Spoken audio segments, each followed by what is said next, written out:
Hoje eu trouxe para vocês o resumo do segundo livro da Bíblia, que é o livro de Êxodo. E Êxodo quer dizer saída. É só se lembrar da palavra exit em inglês que nunca mais você esquece. No final de Gênesis, nós vimos que o José, ele trouxe o seu pai e os seus irmãos de Canaã para o Egito, porque lá no Egito tinha muita fartura, enquanto em Canaã, em outros lugares, havia uma fome terrível. E pelo que eu pesquisei no Google, a caminhada de Canaã até o Egito levava cerca de 10 a 12 dias. Isso se eles andassem aproximadamente 10 horas por dia. Então não era tão longe assim. Os israelitas, familiares do José e os que acompanharam eles, permaneceram morando no Egito. Lá eles formaram famílias, tiveram muitos filhos, cresceram em número e se espalharam pelo país. Eles eram muito bem tratados lá, porque o José era o governador, lembra? E os egípcios, eles reconheciam tudo de bom que o José tinha feito pelo Egito. Mas logo depois que o José e toda a geração dele morreram, o povo do Egito foi esquecendo quem o José tinha sido. E então eles começaram a olhar para os israelitas com desconfiança, com medo, achando que eles estavam ficando muito numerosos e fortes demais e que eles poderiam dominar a terra. Foi aí que surgiu um novo rei, e esse rei ele não sabia nada sobre o José. E aí ele começou a maltratar os israelitas, transformou os israelitas em escravos e fez isso por medo deles continuarem crescendo. Os egípcios, eles eram da descendência de Cã. Lembra de Cã, filho de Noé, que viu Noé lá peladão e foi contar para os irmãos? Então, esse povo egípcio era descendente dele. E esse povo não era um povo temente a Deus. Eles tinham mais de 1000 tipos de deuses. Deus Sol, Deus da fertilidade, Deus da natureza. E até o próprio faraó, o rei, era considerado ali uma divindade viva. E esse é um dos motivos que fazia com que Deus não aprovasse que o povo dele permanecesse no Egito. Deus, ele sempre quis que o povo dele fosse para um lugar separado por ele e que não se misturasse com esses povos pagãos. E para quem não sabe o que é um povo pagão, é um povo ali praticante de crença politeísta, sabe? Que cultua múltiplos deuses ou que cultua a natureza, enfim, é isso. E Deus, ele nos ensina a cultuar somente ele, o Criador, e não a criação. E os egípcios também, eles ficavam desconfortáveis ali com o costume dos israelitas, porque os israelitas adoravam somente um Deus, somente o nosso Deus. Porque os egípcios não reconheciam também o Deus de Israel como uma autoridade superior. E como a população israelita crescia exponencialmente, o faraó já estava incomodado. E para diminuir essa população, o que ele fez? Ele mandou ali as parteiras matar todo menino israelita que nascesse e deixasse viver apenas as meninas. Mas as parteiras, elas eram tementes a Deus e elas não obedeceram. Em vez disso, elas disseram ao rei que as mulheres israelitas davam a luz muito rápido e quando elas chegavam, os bebês já tinham nascido. Então, o rei deu outra ordem, que todo menino israelita fosse jogado no rio Nilo, deixando apenas as meninas viverem. Gente, olha que maldade. Meu Deus do céu. Nesse tempo, uma mulher chamada Joquebede, que já tinha 2 filhos, o Arão e a Miriam, ela ficou grávida de um menino. Ela era uma mulher israelita. E como ela não teve coragem de jogar o filho dela no rio Nilo, ela escondeu o bebê por 3 meses. E quando não dava mais para ela esconder, ela pegou o menino, colocou ele num cesto e deixou no rio. E a irmã mais velha foi seguindo aquele cesto de longe para ver onde o cesto ia parar. E o cesto chegou justamente perto do lugar onde a filha do faraó estava tomando banho. E aí ela encontrou o bebê, percebeu que ele era um bebê israelita e ela teve compaixão dele porque ele chorava muito. Então a irmã do menino apareceu e perguntou se ela queria que chamasse uma mulher israelita para amamentar o bebê. E aí ela aceitou. E a própria mãe do menino foi chamada, sem que a filha de faraó soubesse que ela era a mãe de verdade. E a filha do faraó pediu para ela cuidar do bebê até ele crescer, prometendo pagar por isso e protegê-lo. E depois, quando ele cresceu, ela adotou ele e deu o nome para ele de Moisés. E quando Moisés já era adulto, ele viu um dia um egípcio espancando um israelita. E aí ele, achando que ninguém estava vendo, o que ele fez? Ele matou o egípcio e escondeu o corpo na areia. E aí no dia seguinte ele foi dar um rolê de novo e ele viu 2 israelitas brigando. E aí ele perguntou, por que um tá batendo no outro?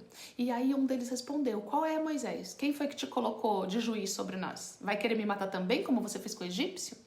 E aí a notícia se espalhou, chegou no ouvido de Faraó, que quis matar o Moisés. E com medo, o Moisés fugiu para a terra de Midian, que era uma terra lá perto. E quando ele chegou lá, ele sentou perto de um poço e aí chegaram umas moças. Era de costume essas moças irem buscar água naquele lugar. Mas quando elas chegaram, alguns pastores de ovelhas lá começaram a enxotar essas moças dali. Aí o Moisés viu, foi defender elas e com isso essas moças, né, elas conseguiram voltar para casa mais cedo e contaram para o pai que teve um egípcio lá que protegeu elas e tal. E aí o pai mandou convidar ele para jantar e ofereceu a casa para ele morar. E depois disso, enquanto os israelitas continuavam se lascando lá no Egito, nas mãos dos egípcios, que os escravizavam, o Moisés, ele passou muitos anos de boa morando em Midian, na casa do Jétro, desse cara aí. Ele casou com a Zípora, filha dele, e teve 2 filhos, e começou a cuidar das ovelhas do sogro. Aí um dia, enquanto Moisés estava levando o rebanho pelo deserto, ele chegou perto do Monte Horebe e viu uma coisa muito estranha. Uma sarça, era um arbusto que ficava pegando fogo, mas não se queimava, não era consumido pelas chamas. Aí o Moisés chegou mais perto para ver o que era aquilo. E aí, naquele arbusto, Deus falou com ele. No meio da sarça ali, Deus disse para ele tirar a sandália dos pés, porque aquele era um lugar santo. Então Deus disse para Moisés que ele tinha visto o sofrimento do povo dele lá, do povo de Israel lá no Egito. Ele ouviu o clamor desse povo. E ele tinha escolhido Moisés para voltar lá no Egito e tirar o povo de lá. Lembra no livro de Gênesis que a gente leu ali que Deus escolheu Noé para salvar o povo e depois disso Abraão, Isaac, Jacó e José? Então, agora Deus escolheu Moisés. E semelhante aos outros que eram escolhidos por Deus, abençoados por Deus e temente a Deus, mas não eram perfeitos, o Moisés também entra nesse rol de pessoas imperfeitas. Mas pessoas que são escolhidas por Deus, igual eu e você. Imperfeitos e improváveis que Deus escolheu para propagar a palavra dele, ajudando as pessoas a se achegarem até ele. E agora você pode estar pensando, mas quem sou eu e quem é você para levar a palavra? E isso não vem ao caso porque não é sobre nós, é sobre ele. É sobre o que Deus quer e o que ele quer de nós. E essa também foi a primeira pergunta que o Moisés fez para Deus. Ele disse, quem sou eu para fazer isso? Quem sou eu para ajudar a salvar os israelitas, tirando eles do Egito? E depois ele perguntou ainda qual era o nome de Deus, caso alguém perguntasse quem tinha enviado ele. E aí Deus respondeu, eu sou o que sou, mostrando que ele sempre existiu e sempre existirá. E certamente o Moisés, ele também ficou cheio de medo e começou a dar várias desculpas, né? Primeiro ele disse ali que achava que o povo não ia acreditar nele, achava que não ia dar certo, enfim. O Moisés, ele era doidinho para pegar o beco, ó, e correr da responsa. Gente, imagina Deus falando pra você fazer tal coisa, você ficar questionando Deus, dizendo que o povo não ia acreditar. Mas, gente, Deus teve uma super paciência com Moisés. E ele seguiu fazendo sinais ali para mostrar que realmente ele estava com Moisés e também para o povo acreditar nele. Então, um dos sinais ali que Deus fez foi o sinal do cajado. Ele pegou ali o cajado do Moisés, que virou uma cobra, depois voltou a ser cajado. Depois Deus mandou o Moisés colocar a mão dentro da roupa e quando ele tirasse, a mão dele estava cheia de lepra. Depois colocou de novo e a mão dele voltou ao normal. Depois Deus disse que se ainda assim o povo não acreditasse nele, era para ele pegar a água do rio Nilo e derramar na terra, que a água ia se transformar em sangue. Mas aí Moisés deu ainda uma outra desculpa, dizendo que ele não sabia falar bem. Já viu alguém falar assim? Ah, eu não sei falar em público. Você já foi essa pessoa? Olha a resposta que Deus deu para ele. Deus respondeu que foi ele quem criou a boca das pessoas e que ele estaria com Moisés enquanto ele falasse, ou seja, Deus falaria através de Moisés. Mas mesmo assim, o Moisés pediu que Deus enviasse outra pessoa e aí Deus ficou irado, né? E não só Deus, qualquer pessoa que lê isso fica com raiva do Moisés, dele ser tão frouxo e ficar questionando Deus dessa forma. Mas Deus é paciente e disse que ia chamar o irmão dele, o Arão, porque o Arão falava muito bem e ia ajudar ele. E aí Deus ia trazer o Arão para ser o porta-voz do Moisés. Conforme o Moisés ia falando tudo que Deus mandasse, o Arão ia falando para o povo. E assim aconteceu. Deus trouxe o Arão para se encontrar com Moisés e ir para o Egito tirar o povo de lá. Aí depois disso, Moisés finalmente decidiu ir para o Egito junto com a sua família. E no caminho aconteceu um episódio estranho. Deus quase tirou a vida do Moisés. Mas aí a sua esposa percebeu o problema, circuncidou o filho deles e a situação foi resolvida. Meu, olha que coisa, ele conseguiu tirar Deus do sério. Essa mania dele de ficar falando contra. Já viu gente que fica falando, ai, mas isso não vai dar certo, ai, mas não tem como, ai, mas eu não sei fazer, ai, mas eu não sou capaz. Enfim, era assim que o Moisés se comportava. E aí, chegando lá no Egito, eles reuniram ali os líderes de Israel, Arão contou tudo que Deus tinha falado, Moisés fez os sinais diante do povo e tal, e os israelitas acreditaram. E quando eles souberam ali que Deus tinha visto o sofrimento deles e ia libertar, todos eles se ajoelharam, adoraram a Deus, ficaram felizes. E aí depois o Moisés e o Arão foi falar com o faraó, para ver, né, se o faraó deixava o povo ir para o deserto adorar a Deus. E o faraó respondeu que ele não conhecia nenhum senhor e que ele não ia deixar o povo dele sair.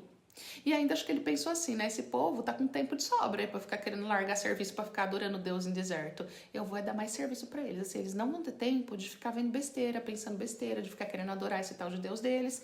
E em vez disso, o que o faraó fez, né? Em vez de aliviar a situação do povo, o faraó piorou mais ainda a vida deles. Ele mandou que eles continuassem fazendo a mesma quantidade de tijolos que eles faziam, mas sem fornecer palha. Agora, além de fazer os tijolos, eles ainda tinham que arranjar a própria palha e entregar a mesma produção que antes. E aí, por causa disso, os israelitas ficaram muito revoltados e começaram a culpar o Moisés e o Arão, dizendo que eles só tinham piorado a situação deles. Antes deles ser só escravo, né? Agora eles são escravos e ainda mais escravizados. E o Moisés também ficou angustiado e perguntou para Deus por que tudo aquilo estava acontecendo, se ele tinha prometido libertar o povo. Então Deus respondeu que aquilo era só o começo. Diz que o faraó ainda veria o poder de Deus e que no final não só deixaria o povo ir, como praticamente os expulsaria do Egito. E então Moisés foi mostrar o poder de Deus ali através dos sinais e mandou o Arão jogar o bastão no chão, o bastão virou uma cobra, daí o rei mandou chamar os sábios lá, os mágicos, e eles também fizeram a mesma coisa, jogaram os bastões deles no chão e esses bastões viraram cobras. Porém, o bastão do Arão engoliu as cobras do bastão ali dos mágicos. E o que esse sinal nos ensina? Que os bruxos macumbeiros, eles também têm poder para fazer ali feitiçaria, fazer sinais. Mas o nosso Deus, ele é mais poderoso que todos. Então, gente, não se iluda com as migalhas que esses deuses falsos e enganadores podem te oferecer. E foi a partir daí que começaram as famosas 10 pragas do Egito.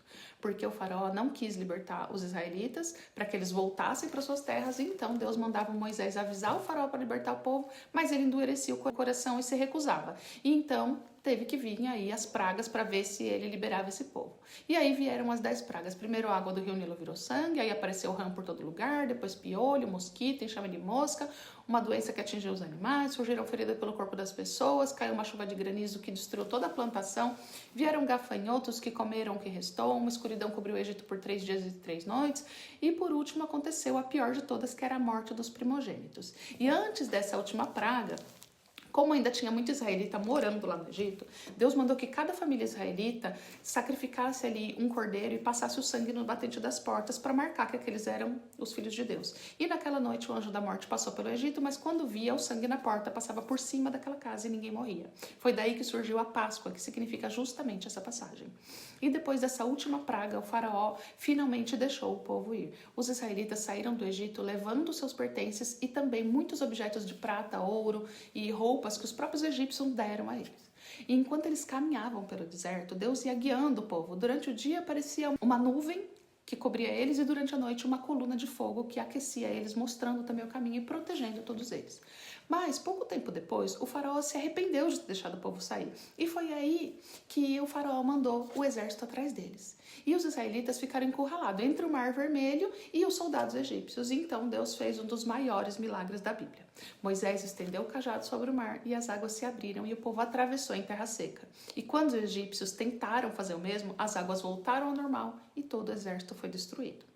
Depois da travessia, o Moisés e todo o povo cantaram, agradeceram a Deus pela libertação, estava ali feliz e contente, e a partir dali começou a caminhada rumo à terra prometida.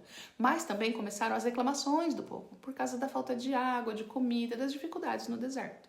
Mesmo assim, Deus continuou cuidando deles. Quando eles estavam com sede, Deus fez brotar água da rocha. Teve uma situação ali que Deus mandou que o Moisés batesse na rocha para sair água e ele bateu. E em outra situação, Deus mandou ele só falar com a rocha. E provavelmente para que as pessoas não ficassem idolatrando o cajado, achando que o poder vinha do cajado e não de Deus. Mas aí o cabeça dura do Moisés foi lá e o que? Bateu na rocha. E ainda bateu 2 vezes. E saiu água. Mas Deus se irritou. Porque não foi isso que Deus mandou fazer. Enfim, Deus teve uma super paciência com Moisés e com todo aquele povo ingrato, que mesmo Deus enviando um alimento do céu que chamava maná, que era um alimento que vinha todos os dias para eles, ainda assim eles reclamavam, eles falavam que queria carne, que sentia saudade até das cebolas do Egito. Aí Deus enviou codornizes para servir de alimento para eles e muitos comeram até passar mal e até morreram pela gula.